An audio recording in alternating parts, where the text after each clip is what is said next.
everybody, and welcome back to the Moshix mainframe channel. This is Moshix. In the transition from the punch cards to glass displays, there was a huge efficiency improvement and overall a fantastic speed up of the way that humans could interact with computers. So in a very few years within the general computing industry, we went from punch cards for interaction with the computer to something like this, a teletypewriter. Now, teletypewriters have been existing in parallel for decades because they were used by the telegraph industry, but connecting them to computers was a whole new paradigm that came up in the 50s and 60s. In the late 60s, IBM started to introduce glass displays, and as you can see here, there's an IBM 2260 connected somehow to a S360 mainframe. And as you can see, the mainframe still had lots of switches and knobs and buttons, because that's how you still were able to control the mainframe as a mainframe operator. However, once IBM started to introduce progressively more capable glass displays, as you can see here in this IBM mainframe, the S370 model 115, all the switches and lights and the blinking lights disappeared because more and more would be done through the console. So over time, as these glass terminals became cheaper and cheaper as production number increased, people started to come up with new use cases for using glass terminals, not just to control the mainframe itself, but also to do things like development work. As we can see here on this video, people are using it to write programs, to debug, to test, and the increase in efficiency and development speed was just outstanding. And it wasn't not too long after where people started to come up with another use case, which would be to bring up glass terminals to the end users, or knowledge workers as they were sometimes called, to either check people in at the airport, or sell them a ticket, or file insurance claims, or granting loans, or processing tax returns. And so over a very short time, over 15 years or so, the number of glass terminals out there in the world exploded, and now there were airlines with sometimes 20 or 30,000 glass terminals out there for agents to create tickets, to change reservations for banks and insurance companies and the government. It became a huge thing. And so in a very quick time, people had to shift their user interface paradigm from punch cards to teletype to glass displays that could display one screen at a time. Now, all these glass displays from the 60s, 70s, and 80s, they were all called dumb terminals because they had no internal processing power. There's no operating system. They only know how to connect to something that can show stuff on the screen and get results. However, there's differences between dumb displays and dumb displays. Some dumb displays are only really able to get keystrokes from the user and send each keystroke to the computer that controls the terminal, and then whatever reaction the operating system or the computer on the other side wants to show in the terminal, it shows it immediately. These are called kind of the Unix style, or almost the immediate teletype replacement screens, such as the ones that we see here. It's a DEC VT100, very, very popular. So they were controlled by the computer on the other hand, on the other side, which would be a DEC computer. So every single keystroke that the user puts in is immediately sent over serial interface, and that's why they're also called serial terminals sometimes, over to the computer, and the computer gets every single keystroke. So if you have 20,000 of these terminals and 20,000 people are typing at 60 keys per second, 20,000 times 60 keystrokes per second or per minute are being sent to the computer, and the computer gets all these interrupts and has to process them. And that's one way to do it, and that works. And this is the kind of terminal approach that we'll still know today from the Unix and Linux world. Now, the important thing to understand is that the approach that IBM chose for their glass displays, for the famed 3270 protocol, is different. The 3270 display is I want to call it, this is a dumb terminal, but it's connected to a semi-dumb or a half-intelligent terminal. And what happens is that people who type at a glass display, an IBM glass display 3270, they can type, as you can see here, I can type anything I want. However, nothing is being sent to the computer right now. Everything is still kept within this terminal. Nobody knows on the computer side, the application, the operating system, they don't know that we're pressing keys right now, because the approach, the paradigm is different. What happens with the 3270 approach is that, yes, the terminal controller, and there would be one per office or one per floor, or sometimes a couple per floors, they will control all the 3270 glass displays. They would see what's being typed here as I'm typing. However, the mainframe would only receive whatever was typed whenever the user presses enter. So I'm going to do it now, and you can hear it. So now I'm going to press it, and you can see the mainframe now has responded. So first of all, obviously the time will update at some point, but as you can see here, if I put in there now, if I remove this gibberish here and put in a 2, I have to press enter. And now when I press enter, the whole input, whatever I typed in, without the input fields, without this wouldn't be sent to the mainframe, that stuff wouldn't be sent to the mainframe, but here's an input field, and so if I type anything in here and press enter, that would be now sent to the mainframe. The mainframe would say, oh, okay, something was typed in the member field, that's called an input field, and so the mainframe now, the application on the mainframe side is free to do whatever it thinks it needs to be done. So the big difference is that number one, there's two big differences. Number one is that you can only type where the application developer allows you to type. I cannot type here, right? It's not possible for me to type here anything at all, because it's not a writable field. So that's one big difference to the Unix terminals that we know of. You can only type wherever you want, wherever you're allowed to. And number two, only when you press the enter key or certain special keys such as the function keys and other special keys, whenever you press those, whatever input you put in and typed in, only then it's being sent to the mainframe or to the computer, and that's when the computer then takes that input, processes it, and decides what to do with it. So I press F3 now to go back up, and that's a special key, which means to the mainframe means show again this kind of map that we're seeing. That's called a map, and show it. And if I say now, I don't know, something like 3 for utilities, I type in 3, press enter.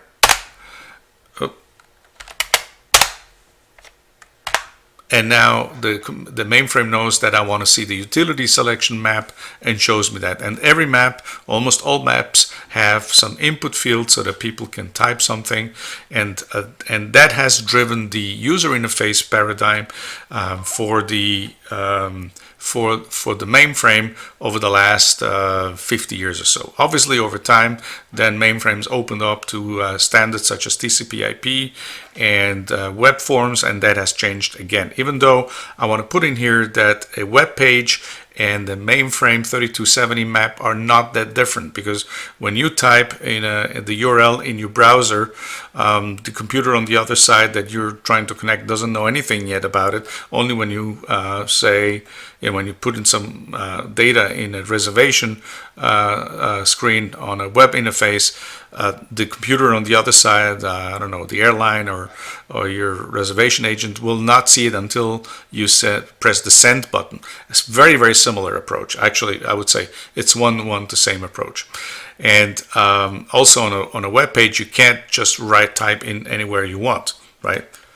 So just to make the point, it's not like I can go here where my mouse is right now and type anything. I cannot do it. I have to go to the only input field that at this time Google gives me, which is the Google search input field, and I can type in YouTube or Moshix, and that's the only place. So just like with the 3270 display paradigm, Google doesn't know that I've been typing this stuff. This is only local to my computer or to my terminal, if you want to use the same terminology as with the 3270 displays. And only once I press enter here, now Google knows about it and processes it and shows me the results here. And very similar approach. Basically, it's one-to-one the same approach.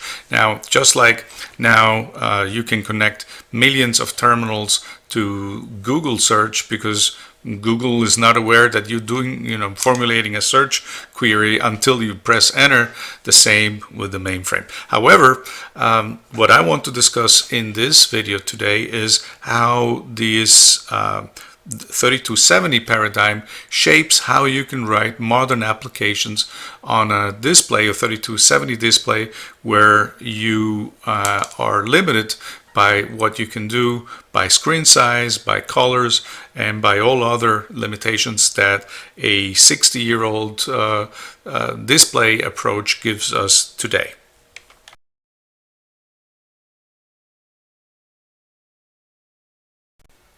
So I'm showing you here on this screen the modern approach to dumb terminals. Any Linux terminal is a dumb terminal. And but there's been some progress over the last 50 years or so. We have colors, we have adjustable screen sizes, we have very advanced ways to put stuff on the screen. We can control where the cursor goes on the screen, and there is it's been a general improvement of going from standard ASCII characters to UTF advanced character sets where we can put in stuff. So you can see here like this down arrow and many more things that can be put on the screen. So this is a highly reactive, highly responsive application that shows what's going on in the screen. And if I choose any other application, you will see that we can have a very sensitive and sensible way to put stuff on the screen so people understand what's going on. But I would say that the things that stand out for me is color, highly responsive, so I can, if I click here, things respond very quickly. And again, every key press that I'm pressing here is being sent to the operating system. So even though I'm using a terminal, what people nowadays call a terminal, but it's really a terminal emulator, which goes all the way back to the early Unix terminal emulators, the hardware dumb terminals from 50, 60 years ago.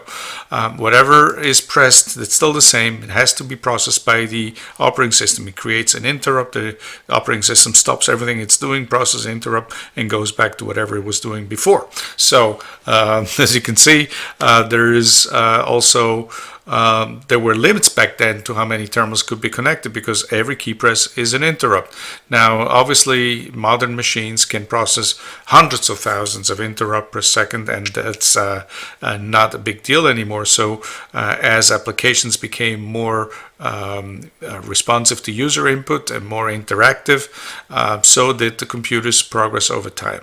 So you can do all kinds of interesting things using the standard Unix terminal approach or dumb terminal approach through the terminal emulators that we all use today. And you have also terminal emulators on Windows. Every time that you type CMD for command on Windows, you're effectively opening up a terminal emulator.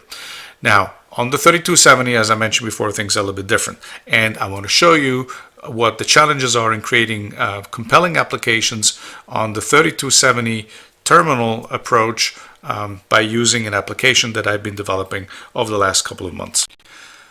All right, so this is the application that I've been developing. It's a BBS system, essentially. It's a bulletin board system, but with the distinction that people can only log in with their 3270 terminals, whether real hardware 3270 type terminals or emulators, such as the one you see on the screen right now. That's a 3270 emulator by Tom Brennan, Vista TN3270, one of, I think, the best 3270 emulator for Windows. Now, I do also have a couple of hardware 3270 type terminals from IBM, and they're coming very handy for me to debug this application, because that is the 3270 protocol, and it's unforgiving. So it either you either comply or not. Whereas the emulators, they sometimes deviate from the true 3270 protocol. So it's been very handy for me to debug this application. What does this application do? So as you can see here on the screen, we have the classic elements of a bulletin board system. We have topics where we can have interesting conversations. Obviously, given that this is a 3270 access only bulletin board, most of the discussions are around mainframes, but it could be really anything. And then we have a marketplace where people can buy and sell items. There are messages. There's a message area where people can send and receive messages to each other. There is a live chat where people chat in live with each other. Then there is a user Rolodex, so you can look up other users. Then there is personal notes where people can store their own notes.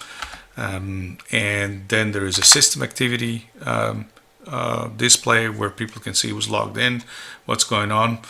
We have about 200 users, I think, right now. So, and then there's also as you can see from the look and feel, it looks like it's a TSO application, but it's actually all recreated in Go language. But I wanted to keep an approach and the paradigm that 3270 users are familiar with, and TSO and ISPF will be certainly one of those. Then I have the calendar here, which is also an element in the ISPF environment by IBM, and of course some status and important notifications. So this looks, to anybody who's ever worked with TSO and ISPF and ZOS on the mainframe or MBS, will look very familiar. Obviously, we can also then go to the TSO command line, where we have several commands. I can, for instance, pull up statistics on user YouTube, and that's it. Then I can do wiki 3270. Let's see what comes up. Yep, so it goes and fetches from the internet a Wikipedia entry for the 3270 terminal. Let's see what else we can do. We can send, of course, each other messages directly from one user to the next, just like in TSO. Who will show us who's logged in right now and who's been logged in over the last period. And then we can go back again to this menu system. We also have an extended menu where we have certain things like self-updating applications like this clock here, which actually is very popular with the users, myself included. I sometimes just put it up on the screen, and then I have a clock that I can see across the room, and I know it's up to date and it's correct. I can switch time zones: New York, Chicago, Denver, whatever we want to do. Then there is also, of course, some games. We have a blackjack game with a true stack of cards, randomization of cards. So not just endless randomization of cards, but within the stack, where people can play cards, and they do. And we have, well, actually, a lot of people play this. Then we have a real action game, which some people thought is not possible, but Balloon, where we have to, it's the hot air balloon, where you move the hot air balloon across the screen and have to collect points. Yeah, so these are the points, and then there's obstacles which you have to evade. And now a lot of people thought, having action games like this on a 3270 is not possible, but actually there's been action games on 3270 before. So now I'm showing you all this because I had to make some important user interface elements decisions and user experience decisions when I designed this application. And that's mainly because of the constraints of the 3270 terminal. So first of all, the constraints that I'm abiding with this application Forum 3270, and I'll put in the description how you can access this BBS. It's free to everybody. You can just sign up, get a user account. But the first limitation is that I'm using only 24 rows times 80 columns. That obviously 80 columns is a remnant from the punch cards, and 2480 has been a standard for 60 years or so now. We could obviously also use larger terminals, but there was a limitation with the library, the 3270 library from Matthew Wilson that I'm using for this application at this moment. Maybe eventually he will extend it to larger terminals. But anyway, so I wanted everything to fit within 2480, also because all my hardware real iron 3270 terminals, they're all limited to 2480. So I want it to look good on 3280. And then the next limitation is the colors. Obviously, that's given by the protocol. We can only display 7 colors for most terminals. There are extended attributes which could go above and beyond, but we need to rely on only 7 colors. And then obviously there is also an expectation how fast this has to be, given that every key press results in being, some data being sent to the application, and then needs to be sent back. So if you go back again to things like the balloon action game, this needs to work within something that is doable for over the internet, because obviously everybody's going to be accessing on the internet, but also needs to be playable on a real iron 3270 terminal. And so I actually verified that it is playable on a 1971 3270 terminal by IBM, and I also verified it on a 1996 3483 terminal from IBM. And so this works, this action game actually works beautifully across all these real iron hardware terminals. So I had to fit within the constraints of what's given and what is possible. And so in the next section of this video, I want to show you what are the main elements in the design of a mainframe application, and how the constraints lead to having to make certain decisions. And finally, I also want to talk a little bit about how a 3270 application is remarkably similar to a web application in many, many ways, even though you wouldn't think, but they're actually extremely close in the approach when it comes to user experience design. Obviously, we don't have colors, we don't have bars, and and all kinds of stuff, but the user elements are the same. So let's take one of the screens here, maybe this one, and let's take it apart and let's look at what are the elements of each screen and what design elements are included and what design decisions have to be taken, or I had to take. All right, so now using this screen, we actually make out almost all the user experience elements that exist in my BBS or Forum 3270 application, but also you will find on TSOI SPF or applications on KICS, on the CICS transaction monitor from IBM or IMS, but also, as I said, you'll find commonly on web applications. So this is a marketplace, and it shows things that are either for sale or things that people want to buy. Such as you can see here, 3 things that I'm selling here myself. I wanted to buy an original Solaris 10 Spark install DVD, as well I have an original PDP-8M ferrite core model, functional working, and I'm also selling some of the 3483 terminals that I have because I have so many.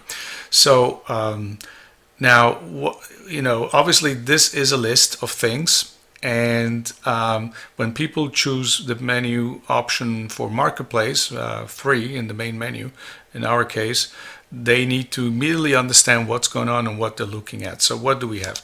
So obviously, and again, the constraint here is that we only have 24 rows and only 80 columns, 24 times 80. So we have to be try to be smart on the number of rows we use, because we have so many, only 24, and also on 80 character wide screens, and it's not much in today's world. we used to have very wide screens, and then when we try to fit modern application paradigms into such small screens, it becomes challenging. So, but the user needs to know where she is or where he is, and so we need to, we need to use one row so people know by just looking up once they enter the screen, and all this I call a screen.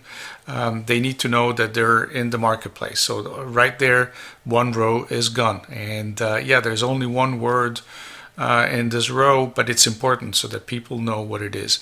And obviously the color choices have to be coherent across the application. One thing you will notice is that usernames in Forum 3270, my BBS, that are consistently always shown in red. So people know when they see red, okay, that's a username.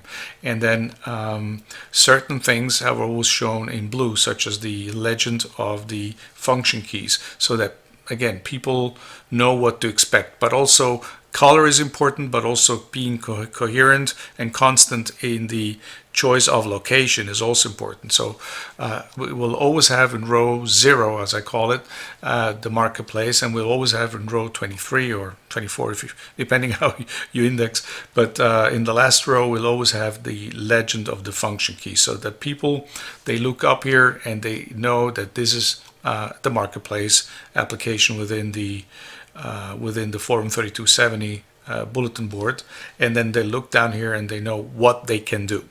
And this changes, and it's context sensitive. So some things will always stay the same. F1 for help, F3 for going back to the main menu, F7 for previous page, F8 is always next page. And by the way, there used to be a standard by IBM called System Application Architecture Standard, SAA, which was launched somewhere around, I want to say 1990, when they launched the AS400, so that across all their applications, whether on the mainframe, whether on AIX or AS400, it was supposed to be that, Rex was the scripting language across all platforms, and the function keys were specified as F3 going up one level, F8 scrolling down or next, and F7 scrolling up or next, and then F11 would be scrolled to the right, and F10 scroll to the left, and F1 will always be help. So I'm trying to stick to the SAA architecture from standard from 1990. It was an IBM only standard, obviously, and it wasn't much respected. I think only IBM respected it, and it's good that they did.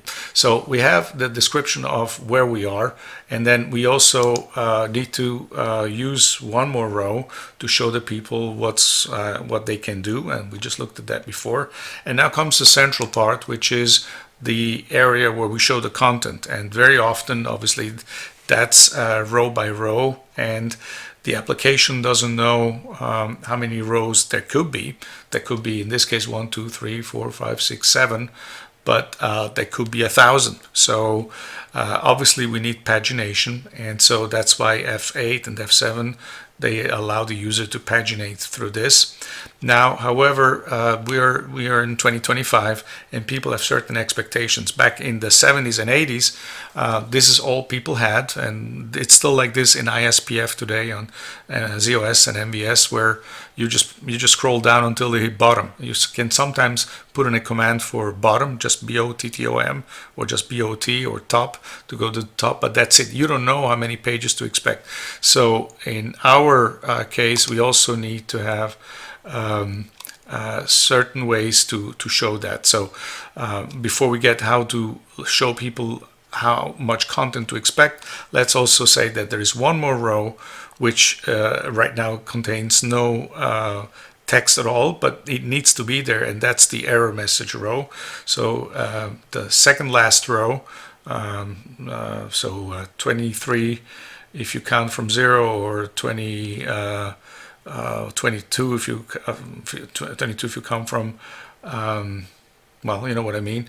Then this is the row where I put error messages. So this needs to be there. It's mostly not used, but if a user did something wrong, or they're trying to do something which cannot be done, they need to be told, and it needs to be constantly always in the same place. And so throughout my application, I put it in this row 23 here. so that people will always know what's going on. And it's always red. So when people see red in this area of the screen, they know there is an error message or they're trying to do something that cannot be done. Now, coming back to pagination, we're also using row 2 here, the second row. On this side, we show them how many pages to expect. So that's kind of a modern takeover from user experience, which we take back again to the 3270 style application, which wasn't common until, even today in ISPF, you don't really know. It never tells you how many pages to expect. But people want to use it because they're used to it today from web applications. Then the same row 2, we show that we're showing all items. Why? Because we could filter by selling, wanted, or buying. So that's the 3 types of listings. And so if you change to selling only, we show here showing only selling items.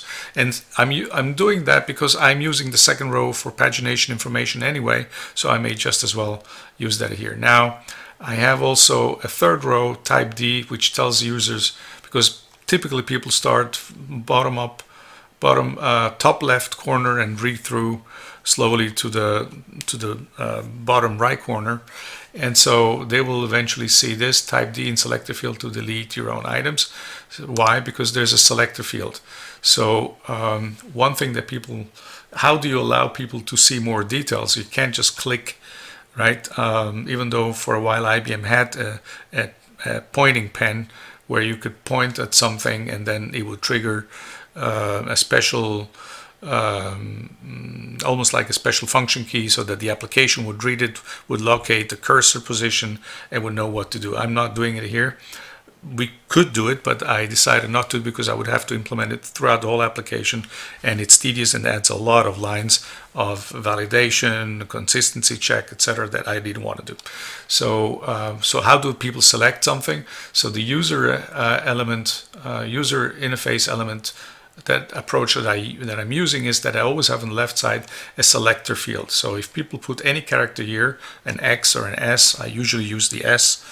Because that's what works in SDSF, in TSO on ZOS, but it could be any character, a slash or something. Some people use a slash, some people use the X, whatever, and then if you put it there, you can only put it on one field. It needs to be exclusive, and then more details about this listing will come up. I'll show it in a second.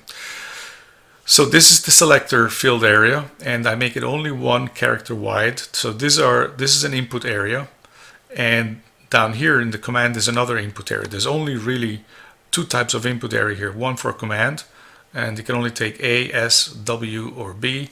And here there's another column of selector fields, which can only take 1 character, any character, but it needs to be exclusive to one of the selector fields.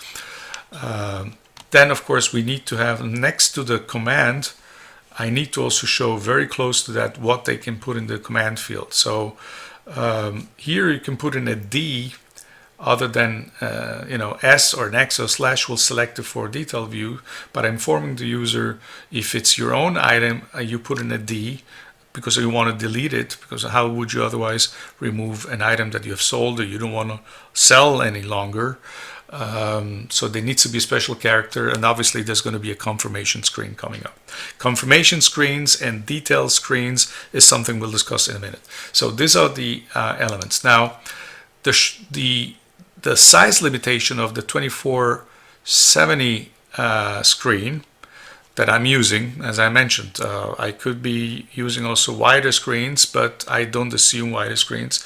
And there's no easy way with the library that I'm using for this application, the Go3270 library by Racing Mars, to detect the screen size.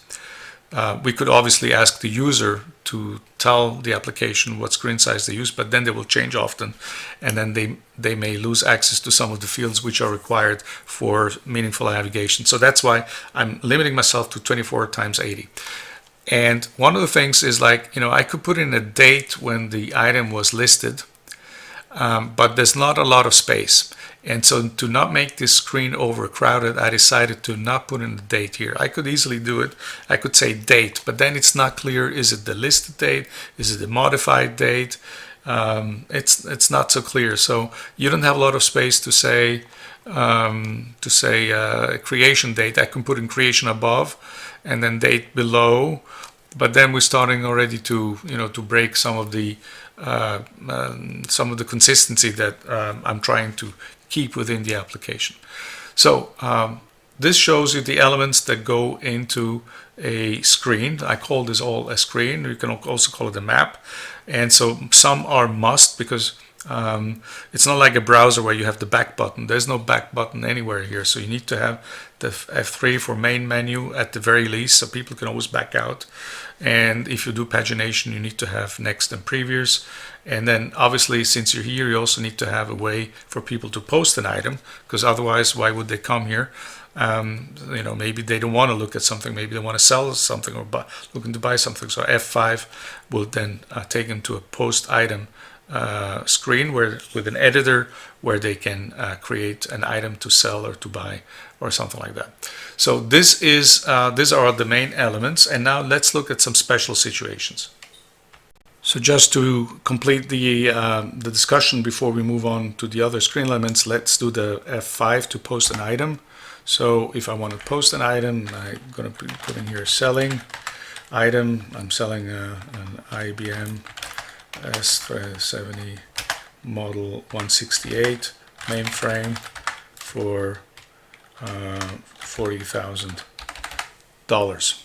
Now, one thing that I could have done is validate the currencies, so you're in Europe, they write the dot as the thousand separator, and the comma is for the fractions of one currency separator. So, but I just use it like this. If people want to write 40K, I'll let them write 40K. If people want to write 40,000, I don't know, euro, 40,000 and comma 23 cents, then they can do that. So this is how you do it, and then this is where you create the metadata, and then we need to have an editor. So almost every part of the of this application, the BBS, either for topics or for reply or for sending messages or for creating notes or for listing items for purchase or for sale, need an editor. So I needed to create a central editor, and this is the second version. I've had the previous version, which was basically a copy of the ISPF editor with the line commands on the left here. So you could repeat, you could copy, you could move above, below, but it was too cumbersome, and line commands are great for editing code, but not necessarily for editing just plain text. So selling this functional S370 168 mainframe with 502 kilobytes of RAM of storage, 6 channels. All right, so something like this. And then we can also do a spell check. Okay, there's no spell check, there's no spelling errors, and so when I'm finished, some things that I have to do is when people come over to the 3270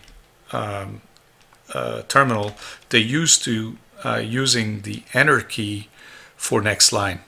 And that's something that doesn't work on the 3270, because the enter key is actually what sends stuff to the mainframe. And so if the one consistency that I had to put into design and user experience for this BBS, the 3270, is that enter, if possible, will just skip to the next line. Must pick up in, I don't know, in Anchorage, Alaska. So when I press enter here, it goes to the next line, because people are used to do that. So when people press enter and it stays on the same line, people don't realize that they've pressed enter. So they need to have, often people because you know the 3270 is not the standard approach to interacting with computers anymore. People take what they use with, and return for them or enter means going to the next line very often, and so we have to deal with that somehow. So what I do is when you're in a line and you press enter, it just goes to the next empty line. This is not given. This is something that I had to do. So. And that's it. So now it's listed here. If I want to delete it, as I mentioned before, the D is going to be a special character. If I only take, let's say S for select, it will show all the details. F3 back to marketplace. But if I do a D, it will confirm to delete, F9, and it's deleted. So F9 is standard throughout the whole application for confirming a destruction of an item, so deleting or something. And as you can see here, we're using these two lines that I have for error messages or confirmation messages. Now we could make this green, but then it would look out of place if it's green just because it's successful. So I'm keeping red so that people know when there's something in here, something that I want to look at. So that's just to show you how to use this screen with all the user elements we just looked at. All right, so now let's look at some of the final user interface elements that need to exist to keep things pleasantly looking and easy to use. So let's go back here to the main menu, and let's go to the calendar.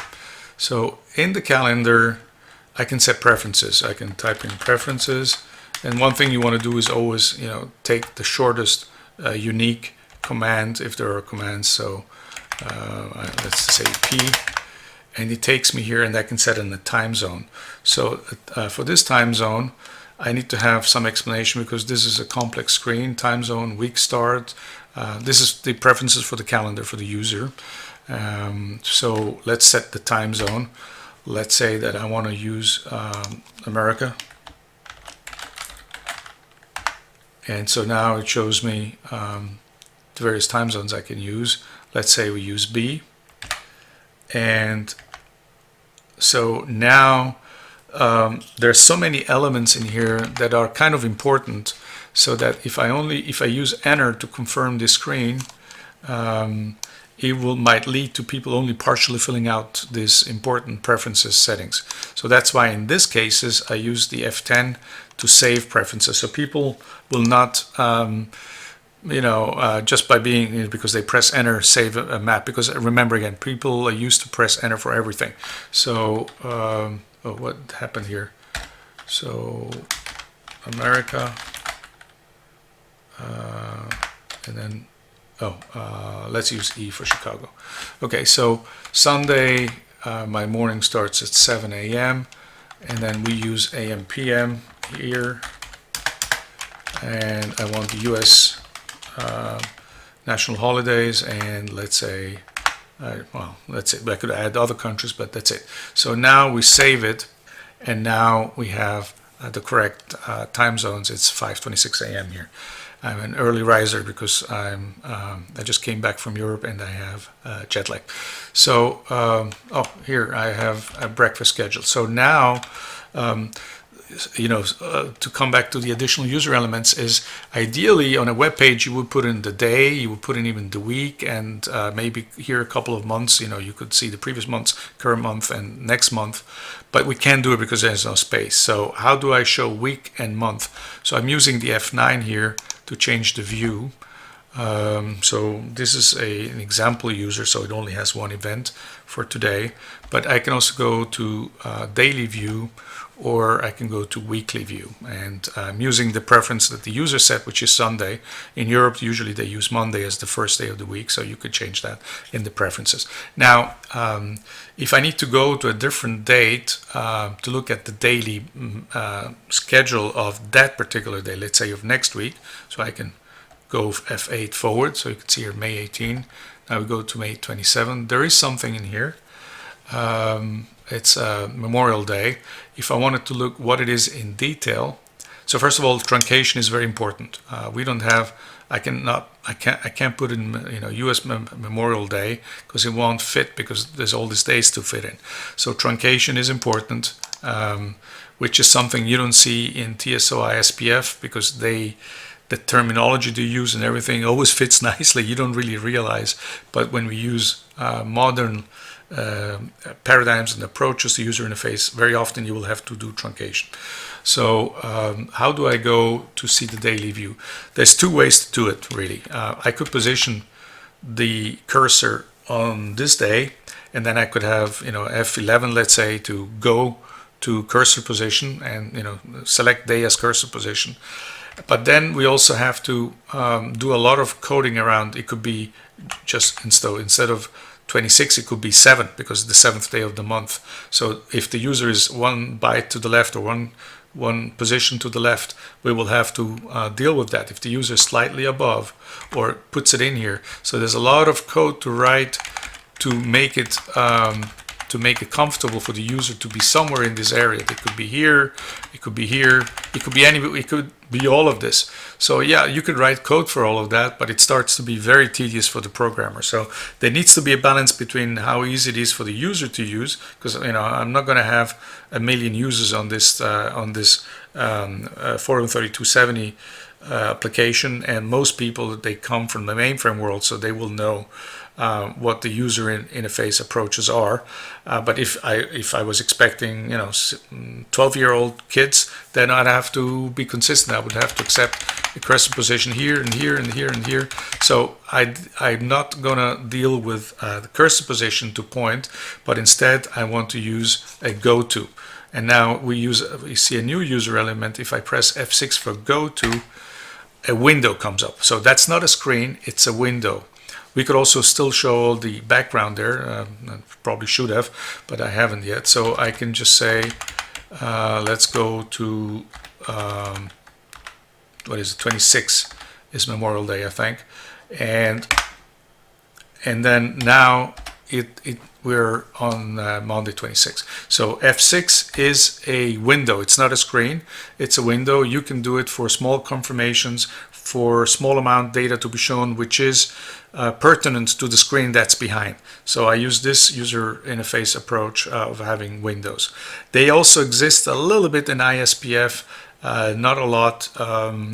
And the reason for that is that Windows is something that came from the Microsoft Windows world and was taken over very slowly into the mainframe world. So it does exist here and there in some parts. ZVM uses a bit more if you use full screen over there. But that's one example of a user element, a user interface element that comes from the from the non-mainframe world, from the modern world, and has been used also in the mainframe world for certain approaches. So again, small details that need to be shown, small is user input where you don't want to overcrowd a screen. So I call this a window, and that will be a screen for me. So that's about it. The other thing is auto refreshing screens. So if I go to the user activity, I think there's only 3 users right now. I would have to constantly press enter, and that's tedious to the user. And so I have a button here, I have a function key for auto refresh. So if you press F6, it will auto refresh every 3 seconds. And then the user can just leave it there, and in this case it's for status of the system, but we could also go to the clock application, and that's a self-refreshing application. The user obviously is not going to select refresh the clock. That doesn't make any sense. It just refreshes once a second. And so these are some of the elements. There's smaller things. Search is something that you need to think of. So let's say this is the topics listing. I want to use search for editor, and so a user can search here, and then it needs to be a full text search. And so here there is a topic, and And so that's exactly what I was talking about before. As you may have noticed, we have a brand new editor. This editor presents a big, wide open blank area where you can create content at will. No more line commands. People who work with ISPF know that line commands are a very efficient way to edit code such as COBOL, JCL, etc. But for writing free-flowing text like this very topic, it's a bit cumbersome. That's why ISPF has a text enter mode, and it does. Since we won't be doing much code editing in Forum 3270, so I do swap our browser with this new one. So, and this spell checker is still there. So this is an example where search has to be, people are used to search nowadays. If you look at ISPF and Kix application, search is very rarely used. But in today's world, people don't want to have to scroll through dozens of pages and then open each single one to look if what they're looking for is in that topic. So search has to be there, and it needs to be full text search for topic title and content. So that needs to be there, and I put it in obviously in other areas as well, such as notes. Yep, I have that in notes as well. I should probably put it also in. Yeah, I actually don't have it in messages. I will put it in. And maybe I'll make a video how to add a new functionality such as search for messages in a second video. So this shows you a little bit of the user elements when you have screens, but also when you have command line stuff, which also obviously needs to work as expected. And so that's about it. So I'm going to log off right now. And if you have any questions, you can obviously always write questions in the comments below this video. If you like this video, I hope you press the thumbs up button and that you subscribe. And I invite you all to join Forum 3270 and have a look around, play with it, and interact with other users on topics you find interesting.